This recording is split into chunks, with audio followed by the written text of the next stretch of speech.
ஆச்சி மசாலா வழங்கும் மணிச் செய்திகள். இணைந்து வழங்குபவர்கள் அரசன் சோப். ரொம்ப ரொம்ப ரொம்ப நல்ல சோப்.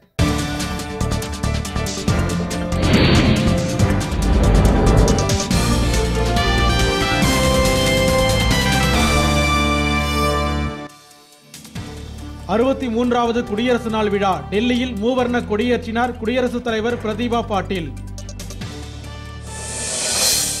சென்னையில் தேசிய கொடியேற்றினார் ஆளுநர் ரோசையா. அணிவகுப்பில் கண்கவர் ஊர்திகள் பங்கேற்பு. தமிழகம் முழுவதும் மாவட்ட தலைநகரங்களில் கொடியேற்றி அணிவகுப்பு மரியாதையை ஏற்றனர் ஆட்சியர்கள். குடியரசு நாளை முன்னிட்டு நாடு முழுவதும் பாதுகாப்பு அதிகரிப்பு. பொது இடங்களில் கண்காணிப்பு தீவிரம்.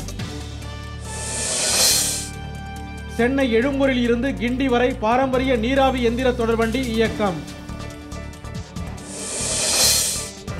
சேலத்தில் சட்டக்கல்லூரி மாணவர்கள் கருப்பு கொடியேற்றி குடியரசு நாளுக்கு எதிர்ப்பு.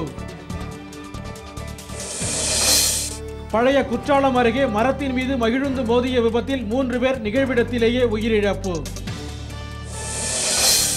போபால் விபத்துக்கு காரணமான டவ் நிறுவனத்துக்கு எதிர்ப்பு. பதவி விலகினால் லண்டன் ஒலிம்பிக் ஒழுங்குக்குழு அதிகாரி.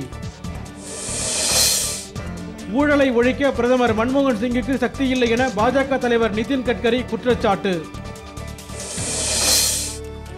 பாரத ரத்னா விருது வாங்க சச்சின் டெண்டுல்கர் காத்திருக்க வேண்டும் என முன்னாள் பயிற்சியாளர் தேஷ் பிரேம் கருத்து.